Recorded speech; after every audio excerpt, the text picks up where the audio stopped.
ക്രിയേഷൻസിലേക്ക് എല്ലാവർക്കും സ്വാഗതം. ഇന്ന് നമ്മൾ പഴയ ഒരു ചുരിദാർ വെച്ചിട്ട് ഒരു ഉഗ്ര ഐഡിയ ആണ് ചെയ്യാൻ പോകുന്നത് കേട്ടോ.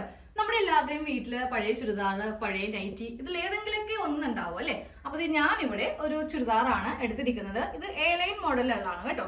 സ്ലിറ്റ് ഉള്ളത് എടുക്കാം, അംബ്രല്ല എടുക്കാം, ഏത് മോഡൽ വേണമെങ്കിലും നമുക്ക് നൈറ്റിയോ ചുരിദാറോ എടുക്കാവുന്നതാണ്. വളരെ സിമ്പിൾ ആയിട്ടുള്ള ഒരു ക്രാഫ്റ്റ് ആണ് കേട്ടോ. ഒത്തിരി ബുദ്ധിമുട്ടോ കാര്യങ്ങളോ ഒന്നുമില്ല. ഇതില് അളവുകളാണെങ്കിലും ഒട്ടും തന്നെ ഇല്ല. ആർക്കും വളരെ നിസ്സാരമായിട്ട് ചെയ്ത് എടുക്കാവുന്നതേ ഉള്ളൂ. നമുക്ക് ആദ്യമേ ഇതിൽ ചെയ്യാനുള്ളത് ഈ താഴെ ഭാഗമില്ലേ, ഈ രണ്ട് വശം കൂടെ ചേർത്തിട്ട് ഒന്നങ്ങോടെ കൂട്ടി അങ്ങോട്ട് തയ്ക്കുക. അതായത് ഇവിടെ ഒന്ന് ക്ലോസ് ചെയ്ത് കളയുക കേട്ടോ. ഇനിയിപ്പോ നിങ്ങൾ സ്ലിറ്റ് ഉള്ള ടോപ്പാണ് എടുത്തതെങ്കിൽ ആ രണ്ട് സ്ലിറ്റ് തമ്മിലും ഒന്നങ്ങോട്ട് ക്ലോസ് ചെയ്ത് രണ്ട് വശം അങ്ങോട്ട് ചെയ്തെടുക്കുക.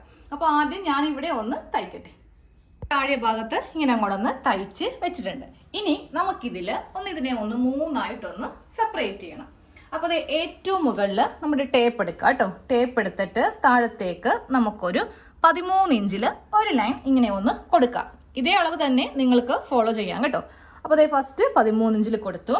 എന്നിട്ട് നമുക്ക് ഇങ്ങോട്ടേക്ക് ഒരു 3 ഇഞ്ച് ഇങ്ങനെ ഒന്ന് മാർക്ക് ചെയ്യാം. വീണ്ടും ഇവിടെ നിന്ന് താഴത്തേക്ക് 13 ഇഞ്ചിൽ ഇങ്ങനെ ഒന്ന് മാർക്ക് ചെയ്യാം. അതിനുശേഷം വീണ്ടും ഇവിടെ നിന്ന് ഒരു 3 ഇഞ്ച് കൊടുത്തിട്ട് ഏറ്റവും താഴെയും ഇങ്ങനെ ഒരു അളവ്. ഇതിലിപ്പോൾ എത്ര ലെങ്ത് കിട്ടും? ഒരു 8 ഇഞ്ചോളം നമുക്ക് കിട്ടും. അപ്പോൾ നമ്മൾ ഇന്ന് ഇത് വെച്ചിട്ട് ഒരു ഓർഗനൈസർ ആണ് ചെയ്യാൻ പോകുന്നത് കേട്ടോ. അപ്പോൾ ആദ്യമേ നമ്മൾ ഇവിടെ ഒരു 13 ഇഞ്ചിൽ മാർക്ക് ചെയ്തില്ലേ, ഈ അളവ് ഈ ടേപ്പിന് തന്നെ ഇങ്ങനെ ഒരു സ്ട്രെയിറ്റ് ലൈൻ ആക്കിയിട്ട് ഇങ്ങനെ അങ്ങോട്ടൊന്ന് മാർക്ക് ചെയ്ത് എടുക്കുക. അതിനുശേഷം ഈ അളവും ഇങ്ങനെ ഒന്ന് സ്ട്രെയിറ്റ് ലൈൻ ചെയ്യാം. വീണ്ടും ഈ അളവ് ഇങ്ങനെ അങ്ങോട്ട് എല്ലാ ഭാഗത്തും സ്ട്രെയിറ്റ് ലൈൻ വരച്ചെടുത്തിട്ട്, അപ്പൊ നമ്മൾ ഈ ഒരു ഓർഗനൈസറിൽ ഒരു കള്ളി, 2 കള്ളി, 3 കള്ളി ഇങ്ങനെ 3 തട്ടായിട്ടൊന്ന് ഡിവൈഡ് ചെയ്തിട്ടുണ്ട്. ഇനി ഇതിന്റെ സെന്ററിലും കൂടെ ഒരു ലൈൻ വരച്ചു കൊടുക്കുക. എനിക്ക് ഈസിയാണ്. ഞാൻ ഇതുപോലത്തെ ഒരു പാറ്റേൺ ചെയ്തുകൊണ്ടിട്ട് സെന്റർ അറിയാൻ വേണ്ടിയിട്ട് നേരെ ഇങ്ങനെ ഒന്ന് വരച്ചു കൊടുത്താൽ മതി. അപ്പൊ നിങ്ങൾ എടുക്കുമ്പോൾ കറക്റ്റ് സെന്റർ കിട്ടാൻ വേണ്ടി ഇതിന്റെ വീതി എടുത്തിട്ട് അതിന്റെ നേർ പകുതി മാർക്ക് ചെയ്തിട്ട് ഇവിടെ ഇങ്ങനെ ഒരു സെന്ററിലും കൂടെ ഒരു മാർക്കിംഗ് ഒന്ന് കൊടുക്കുക കേട്ടോ. ഇനി നമ്മൾ ചെയ്യാൻ പോകുന്നതെന്നറിയോ, മിഷനിൽ ആദ്യമേ ഈ ലൈൻ സ്ട്രെയിറ്റ് തയ്ക്കുക, പിന്നെ ഇത് തയ്ക്കുക, പിന്നെ ഇത് തയ്ക്കുക, പിന്നെ ഇത് തയ്ക്കുക, ഇത് തയ്ക്കുക. അവസാനം ഇവിടെ നിന്ന് ഇവിടം വരെ ഒന്ന് തയ്ച്ച് വെക്കുക കേട്ടോ. എല്ലാ ഭാഗത്തും ഞാനൊന്ന് തയ്ച്ച് വെച്ചിട്ടുണ്ട്. ഇവിടെയൊക്കെ ഇങ്ങനെയൊന്ന് ഓരോന്ന് സെപ്പറേറ്റ് ചെയ്തിട്ട് തയ്ച്ചിട്ടുണ്ട്. നടുക്കും ഒന്ന് തയ്ച്ച് കൊടുത്തിട്ടുണ്ട്. നോക്കേ, കണ്ടോ, നടുക്ക് തയ്ച്ചു കൊടുത്തിരിക്കുന്നതാണ് ഈ കാണുന്നത്. ഇങ്ങനെ നമ്മൾ ഓരോന്നിങ്ങനെ ഒന്ന് സെപ്പറേറ്റ് ചെയ്തിട്ടുണ്ട്. ഇനി നമുക്ക് വേണ്ടത് ഒന്നെങ്കിൽ ട്രാൻസ്പെറന്റ് ആയിട്ടുള്ള പ്ലാസ്റ്റിക് ആണ്. നല്ല പ്ലാസ്റ്റിക് എടുക്കണം. പെട്ടെന്ന് കീറി പോകുന്നൊക്കെ ആണെങ്കിൽ നമുക്ക് ഇത് കൊണ്ട് തയ്ച്ചിട്ട് ഒരു ഉപകാരം ഉണ്ടാവത്തില്ല. അപ്പൊ എന്റെ കയ്യിലെ പ്ലാസ്റ്റിക് ഇല്ല കേട്ടോ. അപ്പൊ ഞാൻ അത് കൊണ്ടിട്ട് നെറ്റിന്റെ തുണി കുറച്ച് കഷ്ണം വേസ്റ്റ് ഉണ്ടായിരുന്നു. അപ്പൊ ഇതാകുമ്പോൾ നമുക്കറിയാൻ പറ്റും നമ്മൾ ഇതിനകത്ത് എന്താണ് വെക്കുന്നതെന്ന് അറിയാൻ വേണ്ടിയിട്ടാണ് ഈ ഒരു നെറ്റിന്റെ ഫാബ്രിക് എടുത്തിരിക്കുന്നത്.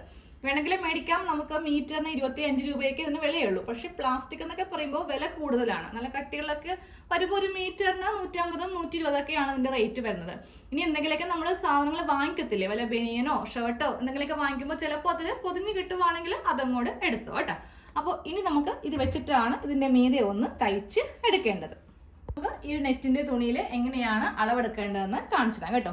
ഈ ഒരു ലൈനിൽ വെച്ചിട്ടാണ് നമുക്ക് തയ്ക്കേണ്ടത്.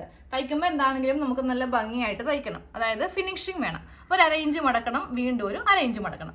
അപ്പൊ എന്ത് ചെയ്യണം, ഈ തുണി കുറച്ചിങ്ങനെ താഴത്തേക്ക് അങ്ങോട്ട് ഇട്ട് കൊടുക്കുക കേട്ടോ. ഇത്രയും ഭാഗം നമ്മൾ തയ്യൽ തുമ്പായിട്ട് അങ്ങോട്ട് പോകും. പിന്നെ വരുന്ന അളവാണ് ഈ കാണുന്നത്. അതിനാണ് ഞാൻ ആദ്യമേ ചോക്കിനൊക്കെ ഒന്ന് വരക്കാൻ വേണ്ടിയിട്ട് പറഞ്ഞത്. നമുക്ക് ഈ ഒരു തുണി വെച്ചിട്ട് ഇവിടെ ഓരോന്നായിട്ട് നമുക്കൊന്ന് ചെയ്തെടുക്കാം കേട്ടോ. അതിനായിട്ട് ഇതിന് നമുക്കൊരു നീളം വേണ്ടേ, വെറുതെ ചുമ്മാ അങ്ങോട്ട് കട്ട് ചെയ്തിട്ട് കാര്യമില്ല. അതിനാണ് നമ്മൾ ആദ്യമേ ഇതിലൊക്കെ ഒന്ന് സെപ്പറേറ്റ് ചെയ്തത്. അപ്പോൾ ഇവിടെ നിന്ന് ഇത് എത്ര ഇഞ്ചാണെന്ന് നമുക്ക് നോക്കാം. ഇതിപ്പോ 10 ഇഞ്ചോളം വരുന്നുണ്ട്. ഈ 10നെ കൂടെ ഒരു 1.5 ഇഞ്ച് തയ്യൽ തുമ്പും കൂടി ചേർത്തിട്ട് നമുക്കൊരു 11.5 ഇഞ്ച് ലെങ്ത്തിലാണ് ഈ ഒരു ഫാബ്രിക് വേണ്ടത്. അപ്പോൾ ഇവിടെ ഇങ്ങനെ ഒന്ന് മാർക്ക് ചെയ്ത് അങ്ങോട്ട് കൊടുക്കാം കേട്ടോ.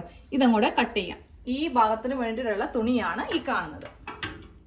ഇതിങ്ങനെ ഒന്ന് കട്ട് ചെയ്തൊന്ന് എടുത്തിട്ടുണ്ട് കേട്ടോ. ഇത്രയും വീതി ആവശ്യമില്ല. വീതി നമുക്ക് കുറച്ചെടുക്കാം.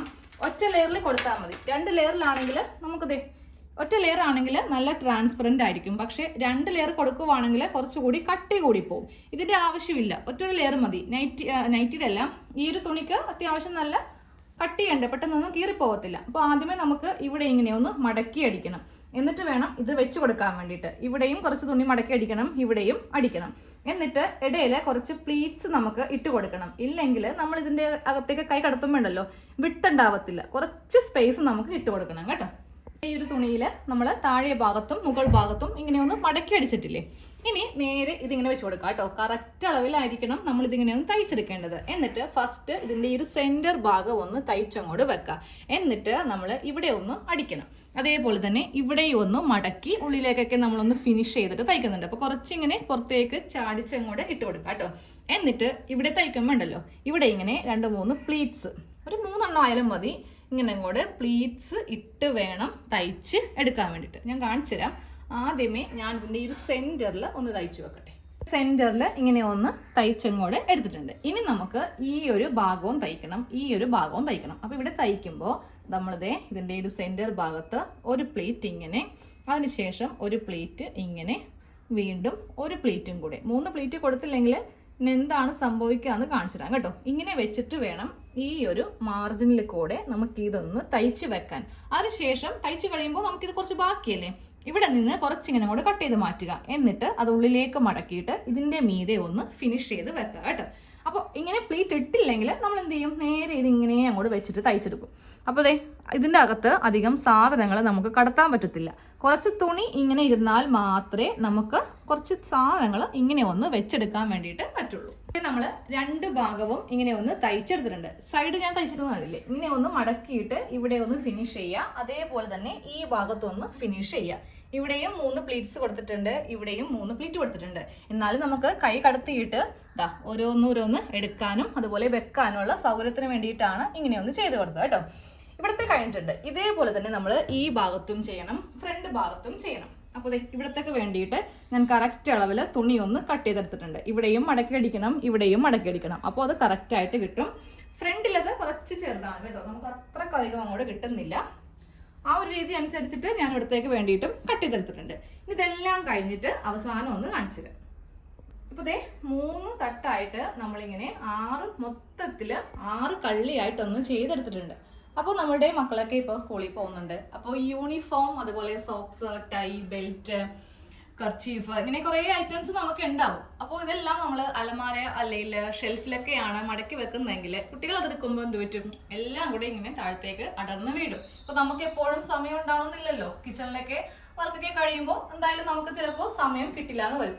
ഇതുപോലത്തെ ഒരു ഓർഗനൈസർ നമ്മൾ ചെയ്ത് കൊടുക്കുവാണെങ്കിൽ അവരവർക്ക് അവരവരുടെ തന്നെ ഓരോ ഇന്നർ ആണെങ്കിലും സോക്സ് ആണെങ്കിലും ടൈ ആണെങ്കിലും അവർക്ക് തന്നെ എടുക്കാം. കുട്ടികളെ നമ്മൾ അങ്ങനെ ശീലിപ്പിക്കുന്നത് നല്ലതാണല്ലോ. അപ്പൊ എന്റെ മക്കളെ സംബന്ധിച്ച് അലമാരയിൽ വെച്ച് കൊടുക്കുവാണെങ്കിൽ പിന്നെ നമുക്ക് ഇവര് പോയി കഴിയുമ്പോൾ ഒരു ലോഡ് പണി അവിടെ ഉണ്ടാവും. ഇതാകുമ്പോൾ കുഴപ്പമില്ല. ഇതിന്റെ അകത്തുനിന്ന് ഒന്നും വലിച്ചു വാരി ഇടാൻ വേണ്ടി ഒന്നും നമ്മൾ വേറൊന്നും വെക്കുന്നില്ലല്ലോ. സ്കൂളിന്റെ ഐറ്റംസ് മാത്രമല്ലേ വെക്കുന്നുള്ളൂ. ഇനിയിപ്പോ സ്കൂളിൽ പോകാത്ത വലിയ മക്കളൊക്കെ ആണെങ്കിലും അവരുടെ പാൻറ്റീസ് ഒക്കെ ആണെങ്കിലും നിങ്ങൾക്ക് ഈ ഒരു ഓർഗനൈസറിൽ വെച്ച് കൊടുക്കാം. ഏതെങ്കിലും ഒരു ഭാഗത്ത് നമുക്കിത് തൂക്കിയിട്ടാൽ മതി. ഇത് ഇനി എങ്ങനെയാണ് തൂക്കുന്നത് കാണിച്ചു തരാം. നമുക്ക് ഒട്ടും ബുദ്ധിമുട്ടില്ല. ഒരു ഹാങ്ങർ എടുക്കുക, എന്നിട്ട് നമുക്ക് നേരെ ഇതിൽ കൂടെ അങ്ങോട്ട് കടത്തി കൊടുക്കാം. ഇത്രേ കാര്യമുള്ളൂ. കണ്ടില്ലേ? നമുക്ക് ഈ ഹാങ്കർ ഏതെങ്കിലും ഒരു ആണിയിലോ ഹുക്കിലോ ഇതുപോലെ തൂക്കിയിടുവാണെങ്കിൽ അതൊരു ഭാഗത്ത് ഇങ്ങനെ അങ്ങോട്ട് കിടന്നോളും. നമ്മുടെ അലമാരയുടെ സൈഡിലാണെങ്കിലും മതി, ഇങ്ങനെ അങ്ങോട്ട് ചെയ്ത് കൊടുക്കാം കേട്ടോ. അപ്പൊ ഞാനിപ്പോൾ ഇതിലെ കുട്ടികളുടെ ഇന്നർ, അതുപോലെ തന്നെ ടൈ, സോക്സ്, ബെൽറ്റ്, ടിഫിനൊക്കെ പൊതിയുന്ന ടർക്കി, പെറ്റിക്കോട്ട്, അങ്ങനെ പല ഐറ്റംസും വെച്ചിട്ടുണ്ട്. ഇതാകുമ്പോൾ അവർക്ക് വളരെ ഈസി ആയിട്ട് എടുക്കാമല്ലോ. അലമാരയിൽ തപ്പിയൊന്നും വലിച്ചു വാരി ഇടേണ്ട ആവശ്യമില്ല. അപ്പോൾ എല്ലാവരും ഒന്ന് പഴയ ചുരിദാറുണ്ടെങ്കിൽ ചെയ്തെടുക്കാം. നമുക്ക് വളരെ ഈസിയാണ്. ഒട്ടും ഇതിൽ അളവോ കാര്യങ്ങളോ ഒന്നുമില്ല. എല്ലാവർക്കും എളുപ്പത്തിൽ മനസ്സിലാവാൻ വേണ്ടിയിട്ടാണ് പഴയ ഒരു ചുരിദാറിൽ ഈ ഒരു ട്രിക്ക് ട്രൈ ചെയ്തത് കേട്ടോ. അപ്പോൾ നമുക്ക് അടുത്ത വീഡിയോയിൽ കാണാം. താങ്ക്